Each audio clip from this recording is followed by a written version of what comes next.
The year was approximately 570 CE. By this time, the people of the Arabian Peninsula had been practicing idol worship for a number of years.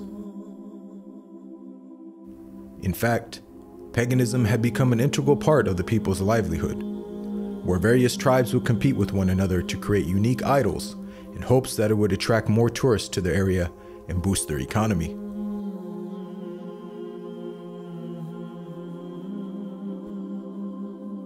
None were more successful in this endeavor than the people of Mecca. And by the end of the 6th century, the city of Mecca had become the center point for all religious tourism and trade in the region. That was until a Yemeni king by the name of Abraha had decided that he wanted his kingdom to the south to become the central religious and economic point in the Arabian Peninsula. And so, Abraha devised a plan to create an immaculate building that would be so grand it would overshadow the city of Mecca and attract all of its tourists and business.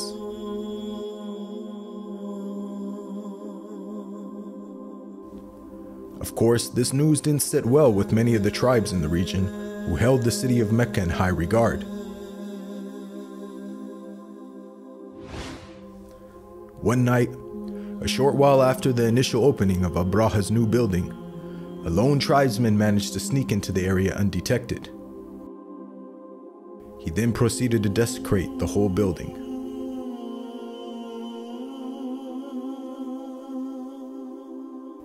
The next day, when news of the vandalism had reached Abraha, he became extremely upset, for he knew that this was done for no other reason than to extract revenge for his challenge to Mecca.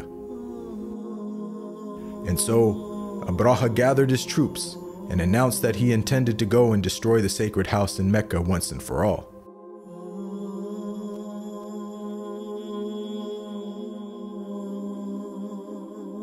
Abraha and his men then made their way northwards, only facing small pockets of resistance, which they easily crushed. When news of the army's approach reached the city of Mecca, the people knew that they couldn't possibly fight off such a large number of men. And so, the people of Mecca decided that their only option was to retreat to the surrounding mountaintops and wait until Abraha and his men had fulfilled their task and left.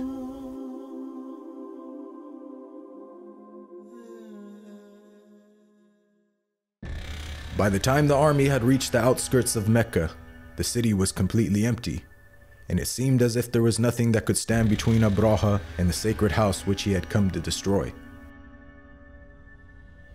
The army then began to march onwards, but then suddenly, Abraha's elephant refused to go any further. And it was then, at that very moment, that God's punishment appeared on the horizon.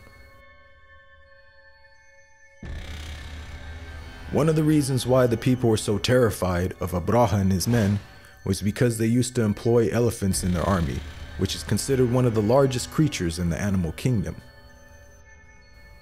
And so, God Almighty responded to Abraha's arrogance by sending an army of one of the smallest and most harmless creatures on earth to destroy them.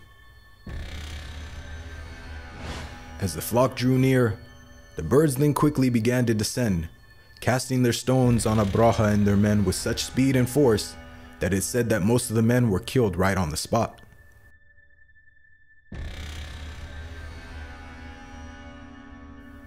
When the dust had finally settled, the once massive army, whose ranks were so large they appeared like stalks of grain, had now been completely decimated and destroyed, scattered across the desert lands as if they were trampled fields, eaten away by cattle.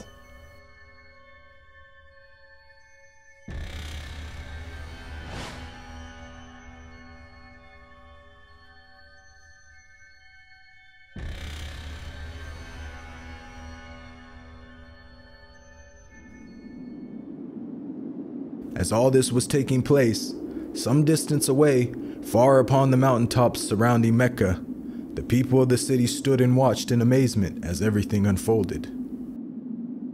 This was a scene that for many would shake them to their very core, and was an event so amazing that the people of Mecca would forever refer to that year as the Year of the Elephant.